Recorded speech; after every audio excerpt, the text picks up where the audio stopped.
Especially as business starters, we all dream about the autonomy and the freedom that comes with being your own boss. But the reality is that without the consistency and the persistence to push through hard times, that dream can very easily become a nightmare. And so I wondered, what's the difference between the ones who give up too early and the ones that push through to achieve their goal? And something that I found, especially amongst the ones who have a hard time overcoming setbacks, is that they experience some form of resistance. And the concept of resistance with a capital R is best described by the author Steven Pressfield in his book, Turning Pro.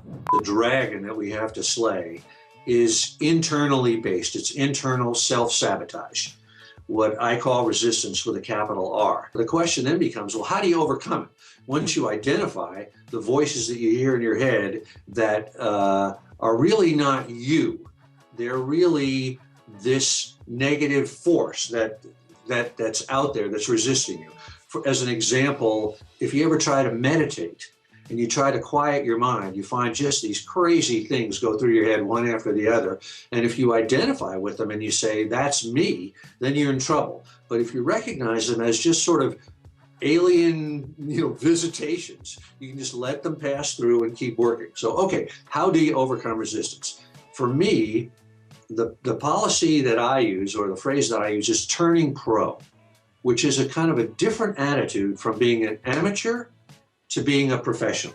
Now, an amateur, when an amateur hits a sticking point, like if you're going to play basketball and your ankle hurts, you'll just retire to the bench and say, hey, it hurts. But a pro, like Kobe Bryant or somebody like that, learns to play hurt. And a pro learns to do all the things that we do on our regular jobs, but apply it to our work. And so if you are in this situation where you just started a business and you're starting to face your first setbacks, challenges, or even rejection, and retiring to the bench is somehow becoming more and more attractive, then the one thing that you can do right now is welcome in the thought that this is the time to take your work seriously. And I know this sounds a little bit like tough love, but once you accept the fact that resistance with a capital R is a natural part of the process and in no way an indicator of your abilities or skills, then you will realize at some point that showing up will become the ultimate proof that you are valuing your own work. Easier said than done, right? So how can we put this idea into action? So whenever you feel like things are getting harder than expected, instead of giving in to these negative voices in your head, or visitations as Stephen would call them, try saying things like, I haven't found a solution for this yet. Or, I haven't learned this yet. Or, I haven't been accepted yet.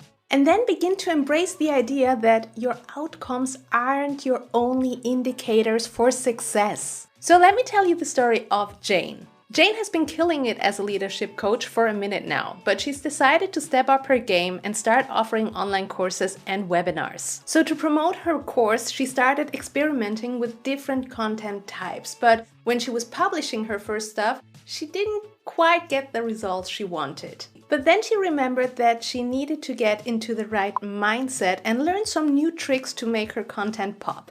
Now here's the thing, Jane knew that to create great content, she needed to get some feedback.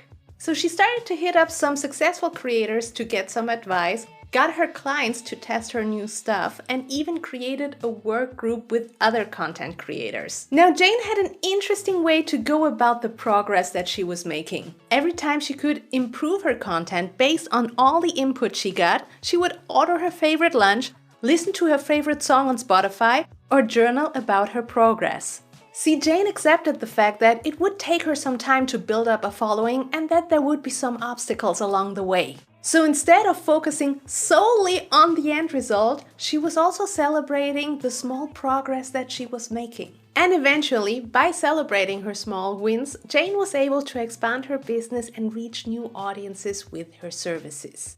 Renowned Stanford professor and psychologist Carol Dweck refers to this as a growth mindset.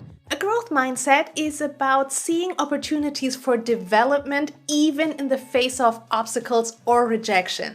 And this, my dear friends, is the difference between those who reach their goals and those who retire on the bench.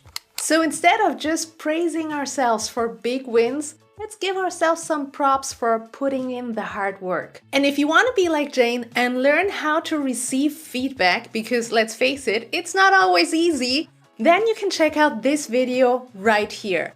But for today, I hope that this little video will help you create something amazing, or at least something perfectly good enough for today. Take care. Bye.